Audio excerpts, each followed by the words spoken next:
Hey guys, welcome back to my channel. Well, today I'm continuing with my Simon Garfunkel discography journey, and we have made it to their second studio album from 1966 called Sounds of Silence. Now, something I didn't know initially when I started this series, the Simon Garfunkel discography journey, is there are actually two variations of their hit song, The Sound of Silence. The first variation of the song is featured on their prior album, their debut album, Wednesday Morning, 3 a.m., and it's called The Sounds of Silence. Now, this version is more folk sounding, whereas on this album, it's called The Sound of Silence. So there is a slight modification in the title of the song. And without the knowledge of Simon and Garfunkel themselves, electric guitars, bass, and drums were overdubbed by Columbia Records staff producer Tom Wilson, and that's the version we hear on their second album, The Sound of Silence. Now, unfortunately, Simon Garfunkel's prior album, their debut album, Wednesday Morning, 3 a.m., was a commercial failure, but a late-night disc jockey at WBZ in Boston began to spin The Sound of Silence overnight, where it found a college demographic. So that's the version that was on their debut album, the album that was a flop essentially, Wednesday Morning, 3 a.m. Students at Harvard and Tufts University responded well to the song, and the song made its way down to the East Coast pretty much overnight. It made its way all the way to Cocoa Beach, Florida, where it caught the students coming down for spring break. But there were those who felt that the folk sound of the song was too soft for a wide release, so that's why the song was edited and reworked with a more explicit rock overtone. Now, this was something that was done without Simon and Garfunkel's authorization, and when Paul Simon first heard the new rework of the song, apparently he was horrified. But it looks like Garfunkel was far less concerned about the remix, unlike Paul Simon. And Garfunkel felt conditioned to the process of trying to create a hit single by saying, "It's interesting, I suppose it might do something, it might sell." So in my prior Simon Garfunkel video where I listened to Wednesday Morning, 3 a.m. for the first time, I listened to the folk version of The Sound of Silence, called Sounds of Silence. It's a little confusing, honestly. But in today's version, track 1, I'll be checking out the reworked version. I guess the more popular version called The Sound of Silence, track 1. Hello, darkness, my old friend.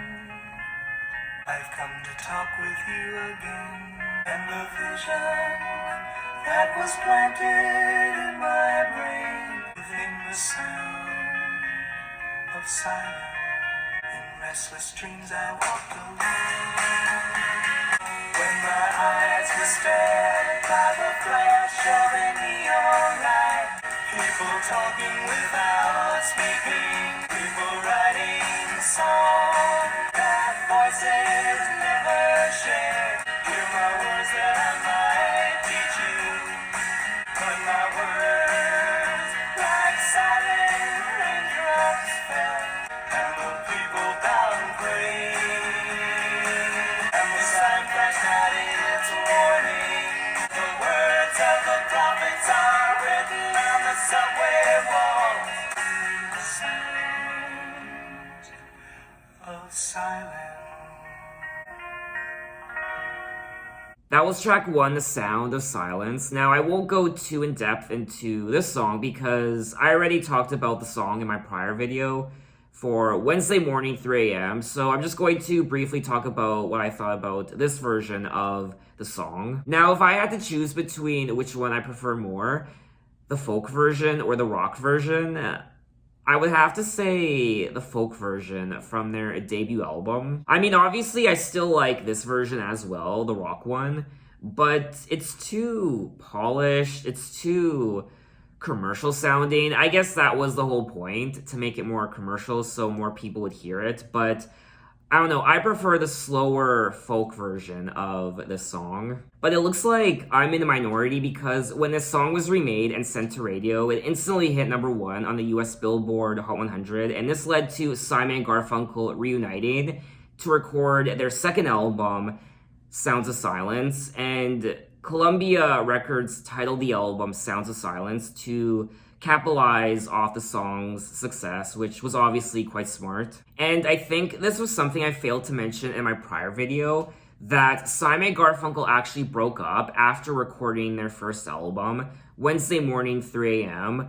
But like I just said, they reunited because of the success of Sounds of Silence. When talking about the experience of learning that this song went number one, Paul Simon said, "I had come back to New York and I was staying in my old room at my parents' house. Artie was living at his parents' house too. I remember Artie and I were sitting there in my car one night, parked on a street in Queens, and the announcer on the radio said, number one, Simon and Garfunkel. And Artie said to me, that's Simon and Garfunkel, they must be having a great time, because there we were on the street corner in my car in Queens, smoking a joint. We didn't know what to do with ourselves." So I will say, after doing research for this song, I have a brand new appreciation for it. I always knew this song was a big deal, but I didn't know at the time how big of a deal it was in the moment when it was released, especially for their career. I mean, this was the song that opened the door for them and exposed them to not just North America and the United States, but the entire world also. Anyway, let's move on to track 2, Leaves That Are Green. I was 21 years when I wrote this song. Time hurries on, and the leaves that are green turn to brown, and they crumble in your hand. And the leaves that are green turn to brown, and watch the ripples run away, and they crumble in your hand. Goodbye, goodbye, goodbye, goodbye, and the leaves that are green turn to brown. That was track 2, Leaves Are Green, and I thought this was a pleasant song to listen to. I quite enjoyed myself. One thing I love about Simon & Garfunkel's music is the overall production and just the instrumental in general. It's so simple. They don't use very many instruments. These songs aren't overproduced really, and they make my ears smile. That's the best way I can explain it. It's like ear candy. They are so comforting to hear. They kind of wrap you in a warm, cozy blanket, and I love all these metaphors I'm using, but it's the best way I can explain how these songs make me feel. I was 21 years when I wrote this song. I'm 22 now, but I won't be for long. Time hurries on, and the leaves that are green turn to brown, and they wither with the wind, and they crumble in your hand.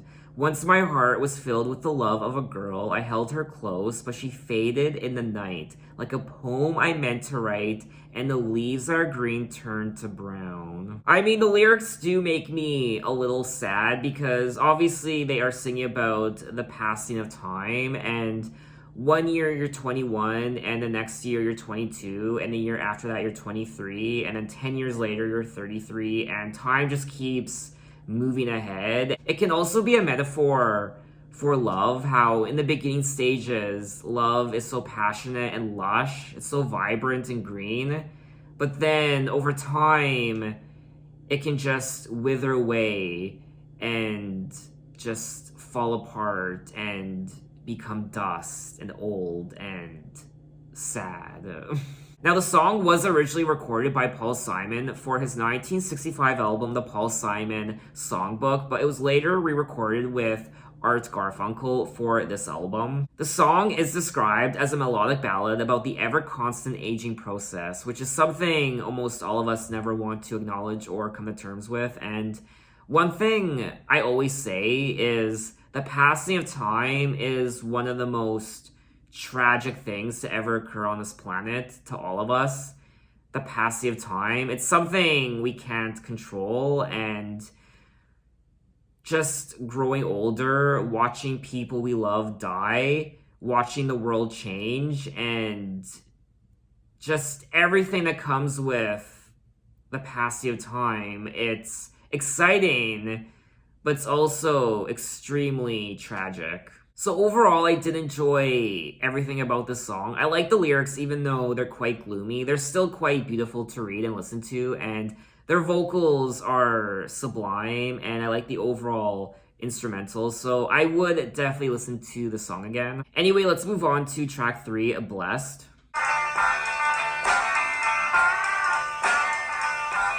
Blessed are the meek, for they shall inherit whose blood flows.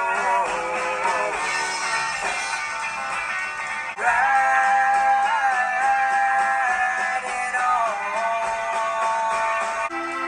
I got no place to go. I've walked around so.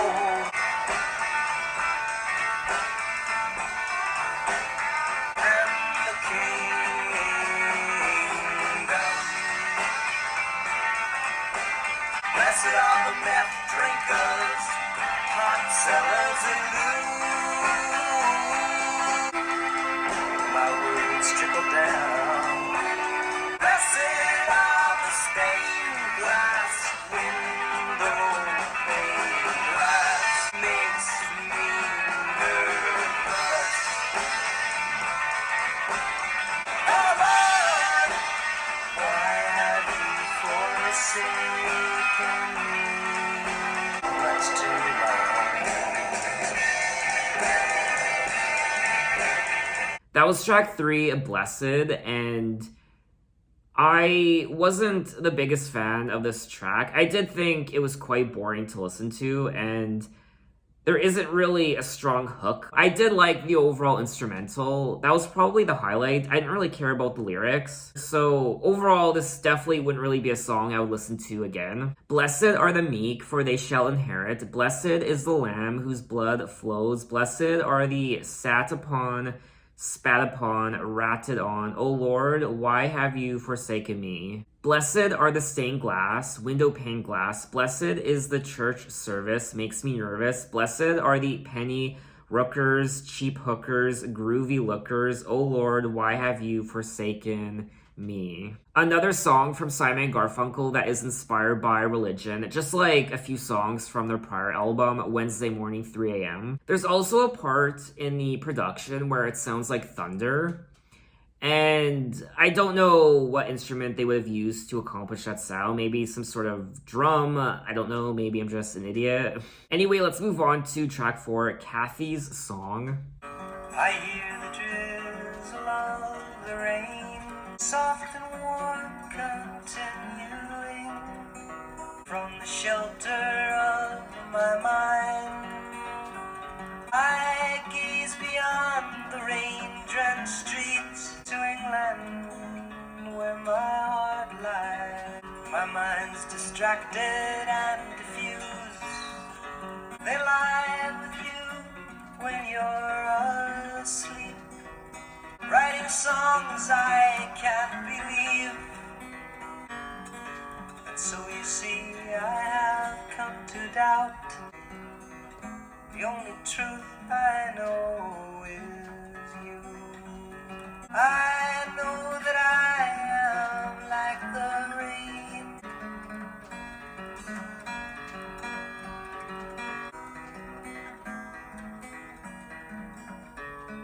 That was track 4, Kathy's Song. Another beautiful track, and I like these softer songs from Simon Garfunkel. I like it when all you hear is the guitar strumming and the vocals. That's it. I hear the drizzle of the rain like a memory it falls, soft and warm continuing, tapping on my roof and walls. And from the shelter of my mind, through the window of my eyes, I gaze beyond the rain-drenched streets to England, where my heart lies. I like this part here, when he says, writing songs I can't believe, with words that tear and strain to rhyme. And so you see, I have come to doubt all that I once held as true. I stand alone without belief. The only truth I know is you. Aww. As I watch the drops of rain weave their weary paths and die, I know that I am like the rain there, but for the grace of you, Go I. Wow, I absolutely love the sound of rain. Not just the sound of rain, but I love looking at rain, the rain droplets on windows and the way they trickle down. And as kids, I mean, I remember doing this, two raindrops gliding down a window pane, and there's this race, this imaginary race between the two rain droplets. Which one's going to get to the bottom first?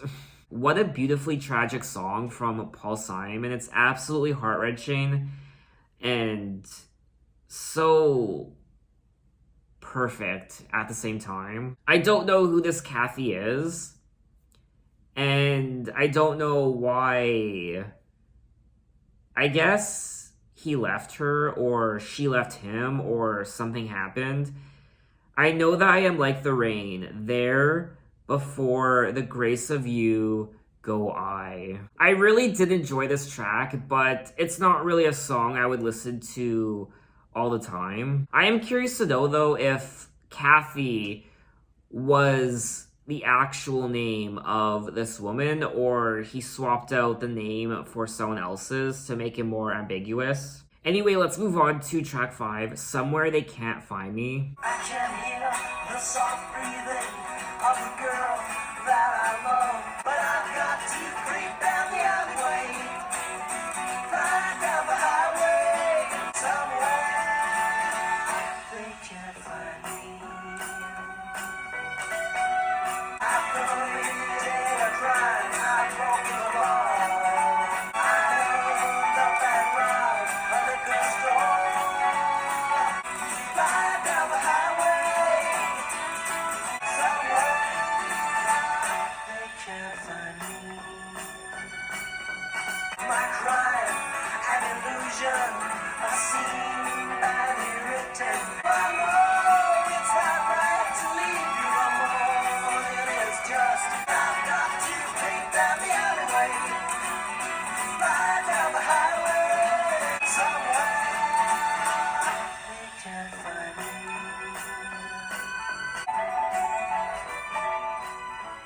That was track 5, Somewhere They Can't Find Me, and there was a lot going on in this song, instrumental-wise. I can hear the soft breathing of the girl that I love as she lies here beside me, asleep with the night, and hair in a blind mist floats on my pillow, reflecting the glow of the winter moonlight. And then they say, but I've got to creep down the alleyway, fly down the highway, before they come to catch me, I'll be gone. Somewhere they can't find me. Oh baby, you don't know what I've done. I've committed a crime. I've broken the law. While you were here sleeping and just dreaming of me, I held up and robbed a liquor store. Oh, wait.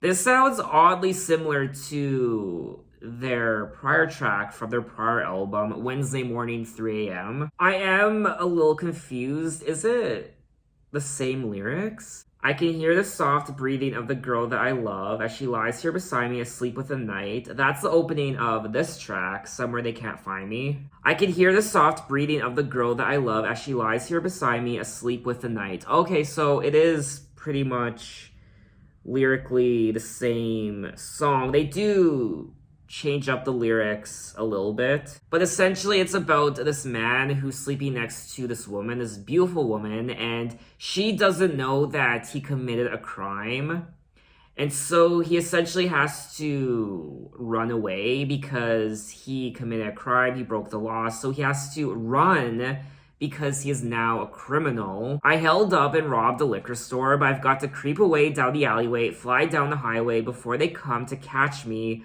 I'll be gone. I did like listening to this track for the first time, but it's not a song I would really listen to again. I don't know how I feel about them reusing the lyrics from one of their prior songs from Wednesday Morning 3 a.m. I will say though, I am enjoying the production on this album and their vocals. I also love the songwriting on this album, but I'm finding some of these songs aren't particularly catchy. But what does it for me is the overall songwriting, the sentimentality of these lyrics, and the overall mood and vibe of their vocals as well. Anyway, let's move on to track 6, Angie.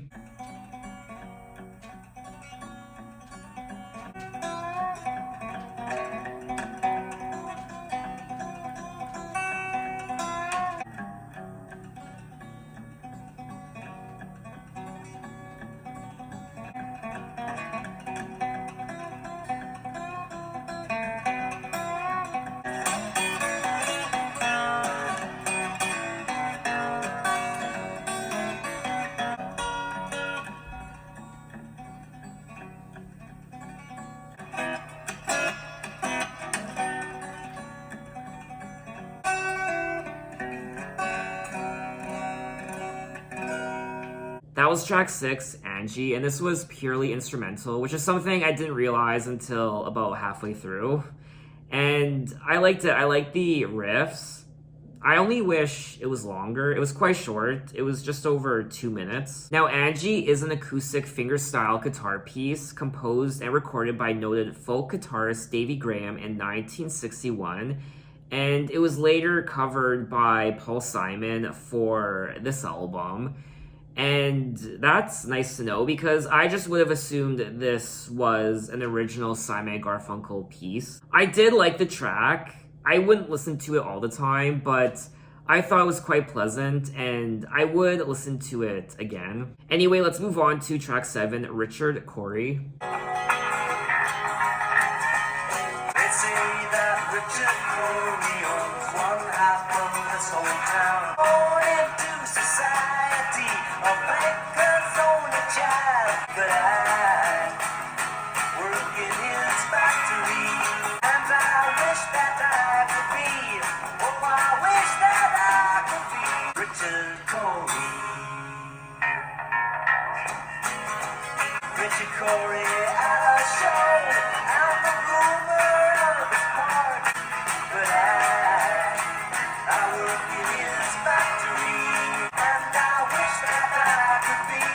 Oh, I wish that I could be Richard Corey.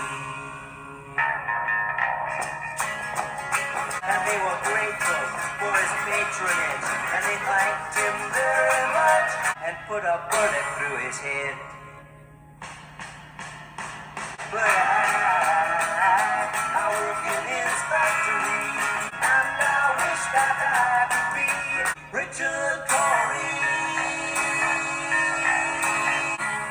That was track 7, Richard Corey, and this was another intriguing song on the album. I will say, production-wise, this album is definitely more upbeat than their prior album, Wednesday Morning, 3 a.m. They say that Richard Corey owns one half of this whole town with political connections to spread his wealth around. Born into society, a banker's only child, he had everything a man could want, power, grace, and style. But I work in his factory, and I curse the life I'm living. And I curse my poverty, and I wish I could be Richard Corey. So it looks like Richard Corey is this spoiled man who had rich parents, I guess, and Richard Corey now runs this business, this factory, and this factory worker is furious because he is living in poverty and he wishes he could be Richard Corey instead. I curse the life I'm living, and I curse my poverty, and I wish I could be Richard Corey. But unfortunately, it didn't end well for Richard Corey because he went home and put a bullet through his head.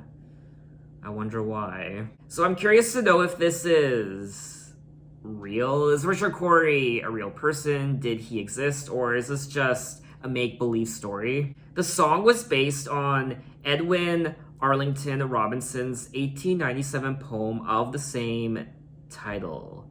Okay. The poem describes a person who is wealthy, well-educated, mannerly, and admired by the people in his town. Despite all this, he takes his own life. It kind of plays on the old age saying of money can't buy you happiness. The composition of the poem occurred while the United States economy was still suffering from the severe depression of the Panic of 1893. Oh, I don't think I've ever heard of this before. The Panic of 1893. I mean, that's one of the reasons why I do these videos, is so I can educate myself and learn new things about not just music, but the world also. I can appreciate the lyrics on this track, the overall story. I like the instrumental too, but it still isn't really a song I would listen to again. Anyway, let's move on to track 8, A Most Peculiar Man. He was a most peculiar man. She said he was a most peculiar man. He lived all alone within a house, within a room. A most peculiar man. He had no friends, he seldom spoke. 'cause he wasn't friendly and he didn't care, and he wasn't like them. Oh no, he died last Saturday. And Mrs. Reardon says he has a brother somewhere. And all the people said, what a shame that he's dead. Wasn't he a most peculiar man?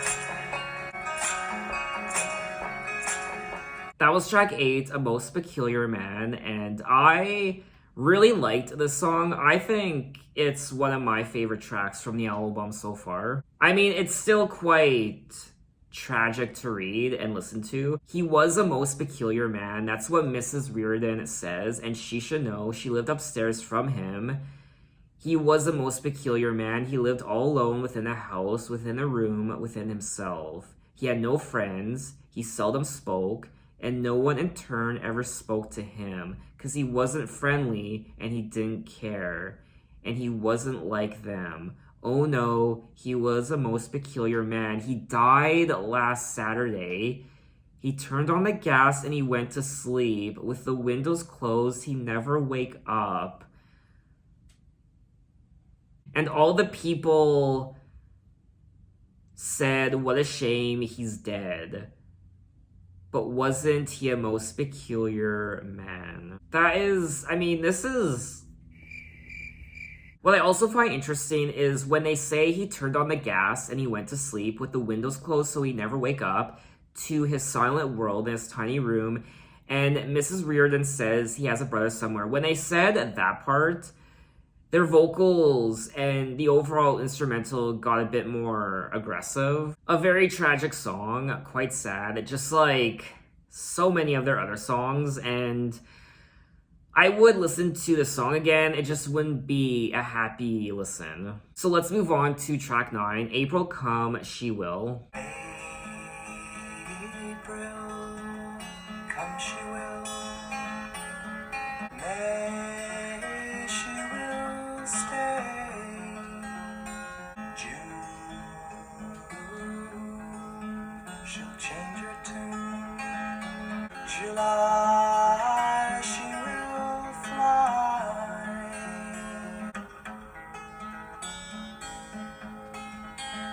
Autumn winds blow chilly and cold. A love once new has now grown old. That was track 9, April Come, She Will. And another soft and tender song from Simon Garfunkel. It was kind of reminding me of track 2, Leaves That Are Green. They're singing about the passage of time through the months of a year when everything is new and growing in the springtime. First love, new love in this relationship, but then through the months, through spring, summer, we get to autumn and everything is dying and growing old, and you feel the chilly winds of fall and winter upon your skin, and a love once new has now grown old. It's just a very calming and elegant song to listen to. It's very delicate and precious, and I liked it. I like these sorts of songs from Simon Garfunkel, like I said already at the beginning of the video. So we are going to move on to track 10. We've got a groovy thing going. Bad news, bad news. I heard you packing to leave. Oh, baby, baby, you must be out of your mind. We got a groovy thing going, baby. Got a groovy thing. Always gave you good loving.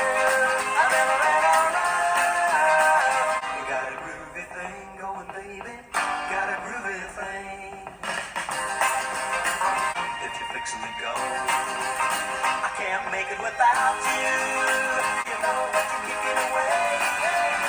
We got a groovy thing going, baby. Got a groovy thing going, baby.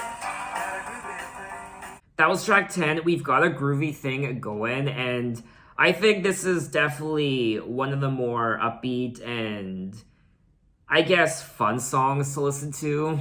I will be honest, I wasn't expecting this sort of song from Simon Garfunkel. He's singing about this girl who is, I guess, leaving There's something you ought to know if you're fixin' to go. I can't make it without you. No, no, no, no. Whoa, baby, baby, you must be out of your mind. Do you know what you're kicking away? We got a groovy thing going, baby. A groovy thing.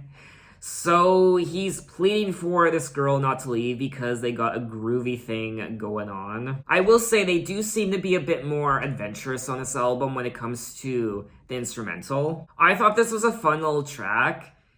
Would I listen to it again? Perhaps. It's not really a go-to track, for me anyway. But we have made it to the end of the album, track 11, I Am a Rock. A winter's day. I am alone on a freshly fallen silent shroud of snow. I am a rock. I build walls. I have no need of friendship. Friendship causes pain. I am a rock. I am an island. Don't talk of love. I won't disturb the slumber of feelings that have died. I am a rock. I am an island. I have my books. I am shielded in my armor. I touch no one and no one touches me. I am a rock, and the rock feels no pain, and an island never cries. That was track 11, I Am a Rock, and this was another solid track on the album. The song was written by Paul Simon and was first performed by Simon alone as the opening track on his album, the Paul Simon Songbook. And then the song was re-recorded with Art Garfunkel and was included on this album. I liked the overall guitar work on this track, and the lyrics were quite interesting, to say the least. A winter's day in a deep and dark December, I am alone, gazing from my window to the streets below on a freshly fallen silent shroud of snow. I am a rock. I am an island. I've built walls, a fortress deep and mighty that none may penetrate. I have no need of friendship. Friendship causes pain. I am shielded in my armor, hiding in my room, safe within my womb. I touch no one, and no one touches me. I am a rock. So this person feels the most comfortable when they are in solitude by themselves. They are a rock. They are their own island. They have books and poetry to protect them. Their books and poetry are essentially their shield. He just hates people. He doesn't want to be around people. I mean, that's kind of relatable at times. The song is about a recluse locking himself away from the world. When he says, I am a rock, I am an island, he means away from everything and everyone. I will say though, there is something quite comforting about being in a bedroom, your bedroom, or your house or apartment, and looking around and just feeling comforted and shielded by the things that bring you joy and happiness. Like, I'm looking around my apartment right now, and everything here makes me feel good inside. And it kind of does feel like an island because I live in this apartment by myself, and these walls and everything around me, it kind of feels like a shield protecting me. In his case, it's his books and poetry. I actually never thought of that until now, and it makes sense. I mean, if you're an introvert, or if you just hate people in general, I mean, this is the song for you. It's still not a song I would listen to all the time. I would go back to it from time to time, but for me, it's not a go-to track that I must listen to all the time. So that was all 11 tracks of Sounds of Silence by Simon and Garfunkel, and I did enjoy myself. I liked the overall production of this album. It was more upbeat. The instrumental, it was more adventurous. It wasn't as slow and folk sounding as their prior album. It was definitely more rock sounding than acoustic, unlike their prior album. But I will say the songwriting on this album, I think, is a bit stronger than their prior album. The songwriting, of course, it's quite gloomy and sad, and at times even tragic. I mean, these definitely aren't the happiest songs in the world to listen to. The lyrics are quite devastating at times about seclusion and the loss of love and death and alienation and the passing of time and growing older. I also enjoyed their vocals, of course, like always, very calming and relaxing, and at times delicate yet aggressive when they need to be. I guess my only negative about this album is how a lot of these songs aren't particularly memorable when it comes to the catchiness and the hooks. I don't think this album resonated with me as closely as their prior album did. If I had to choose between this album, Sounds of Silence, or their prior album, Wednesday Morning, 3 a.m., I would probably select their debut album, Wednesday Morning, 3 a.m., as my favorite Simon Garfunkel album thus far out of the two albums. I don't know, there was something about their prior album that just touched me a bit deeper than this album did. So what did you guys think of the album? What are your impressions? Do you prefer this album or do you prefer their prior album, Wednesday Morning, 3 a.m.? Now, it looks like I am in the minority when it comes to preferring their debut album over this one because this album has higher ratings than their debut. So it looks like more people enjoyed this album than their debut. I was the opposite. I prefer their debut over this one. I mean, for me anyway, this album does sound a bit more commercial than their prior album, Wednesday Morning at 3 a.m. And that was probably the goal. So overall, I thought this was a solid album from Simon Garfunkel. I just wish it was more memorable and catchy when it came to the hooks and melodies. But I did like the riffs on quite a few of these tracks. That was probably another highlight for me. So in my next Simon Garfunkel video, we will move on to their third studio album from 1966. So they released 2 albums in 1 year. And their third album is called Parsley, Sage, Rosemary, and Thyme. So thanks for watching, guys. You can find me on Twitter, you can find me on Instagram, you can message me and say, hey, how are you? And I'll see you next time. Take care.